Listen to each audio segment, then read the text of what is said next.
Welcome back to The Price of Business. I am your host, Kevin Price, talking to you about you and your business. Got Robert Kiyosaki on the program, author of Rich Dad, Poor Dad, and several other books, including his latest, Second Chance, For Your Money, Your Life, and Our World. Just before the break, you said that you legally do not pay taxes. Talk a little bit about that. Elaborate, sir. Well, that's a very important question because most people think the tax code is written to have you pay taxes. The actual fact is the tax code is written to tell you how not to pay taxes. The only problem is if you do what they teach you in school, you'll pay taxes. Right. And that again, who's teaching you? I know.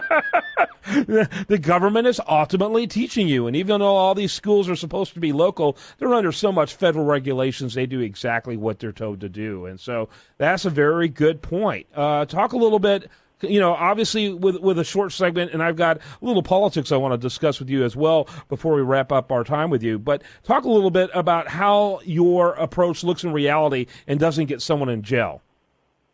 What, taxes? Yes, Well, the problem is most people are so afraid of the government, they pay their taxes. And that's what the government wants. But the reality is, if you look at the tax code, it is really written for entrepreneurs. And if you're an employee, you'll pay taxes. But if you're an entrepreneur, the government loves you. The government is incentivizing you to pay less taxes, to do what the government wants done. For example, if you make charitable contributions, you don't have to pay as much tax. Mm-hmm. So it's an incentive. If you own real estate, it's an incentive. If you invest in oil and gas, it's an incentive. But if you buy stocks, which is what the average person buys, you are taxed. So it's not illegal, it's just a matter of education. It is from my CPA, his name is Tom Wheelwright, Rich Dad Advisor. He wrote a book called Tax-Free Wealth. And if you're an entrepreneur, I would read that book because entrepreneurs have such an advantage over employees. But as I said, our school system is programming you to become an employee, go to school to get a job, or be a doctor and a lawyer. And doctors and lawyers pay the highest taxes. Entrepreneurs don't. Interesting. Meanwhile, doctors and lawyers also make another huge mistake, according to Rich Dad, Poor Dad. They constantly trade time for money. Yeah, that's correct.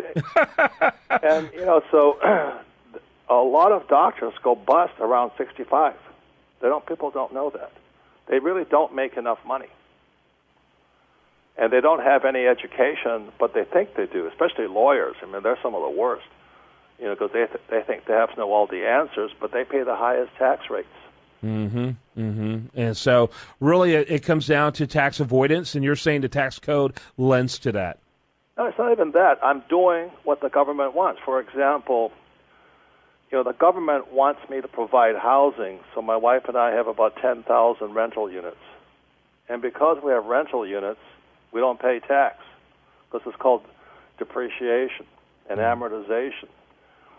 And the government wants you to borrow money because the banks control the system, so the more debt I use, the less tax I pay.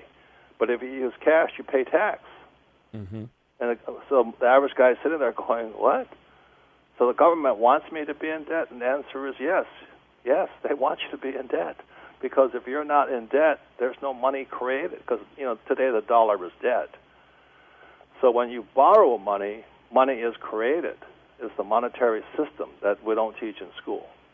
I know that it's you... the opposite of what they teach you at school. I know that a few years back, I guess probably several years back now, you wrote a book called We Want You to Be Rich. It was co-authored with Donald Trump and yourself. What do you think about his candidacy for president?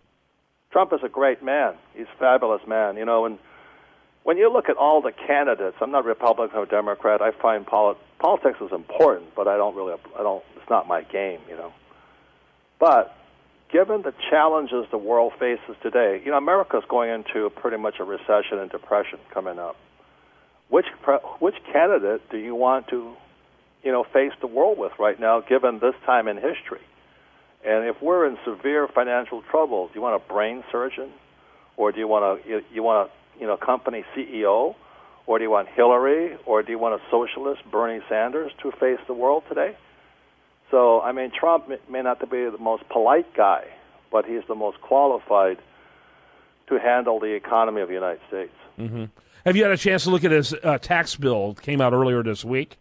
Yeah, I think it's kind of funny, but because he and I know the real tax code, so that tax code's for employees and doctors and lawyers. The one that Trump came up with, the plan that he came up with, is still geared towards those? Yeah, it's for employees and for doctors and lawyers. Right, yeah. It's not for entrepreneurs who are, most entrepreneurs will pay tax, but there are certain, it's at 5%. Right, right. And that's why all my books are written for the 5 to 10%. And you don't have to be a Donald Trump to participate in that tax code. You just have to have some education. Yeah, and it's not the kind of education you can get in most classrooms. Certainly not your never. Yeah, certainly not your public schools. Very few universities, and then and then again, look who's teaching it. If the teachers knew this, they'd be making too much money to teach it. At least in an academic climate. You know what I'm saying? Yeah. So you look at how much trouble we're in. A lot of it's because we've had academics running the economy.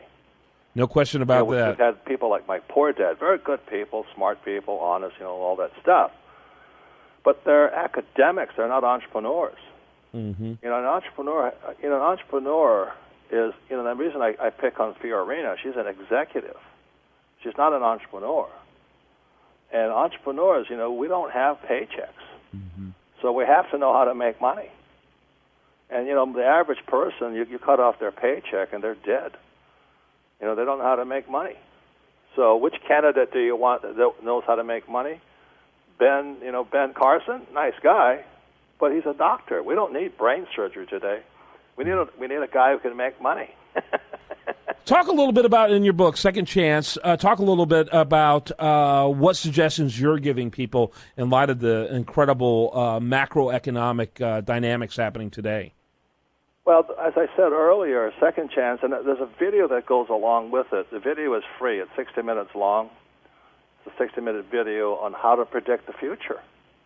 If you can predict the future, you can make plans for the future. But so Second Chance is about the past, present, and future of the economy.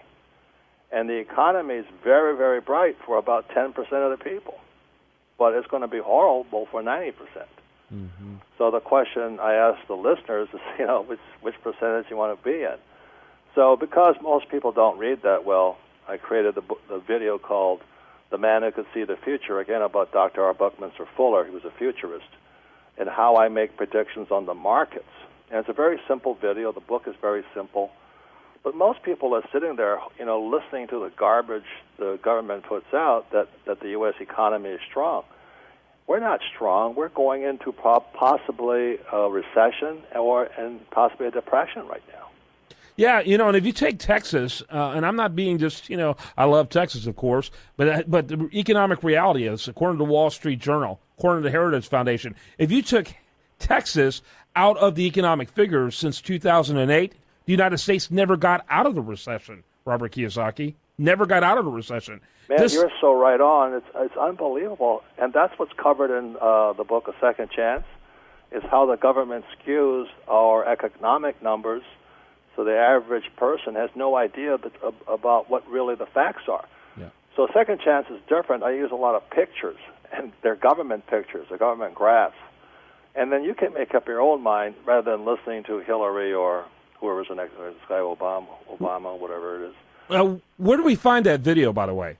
Oh, the Man Who Could See the Future. Just go to richdad.com, and they'll direct you there. Okay. And it's 60 minutes long, and it's meant to be a study video. It's not really exciting, but you can sit there with your friends or family and stop it when you want to stop it and discuss what I'm trying to tell you. Sure. See, if you can see the future, you can get out of the way of it. Yeah, absolutely. With about a minute left, any final thoughts for the audience? No, I appreciate what you do.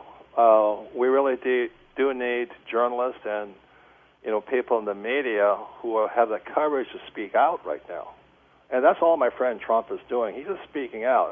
I don't agree with a lot of things he says, but it takes guts to say what he's saying, and I think we need more people to speak out rather than just follow orders.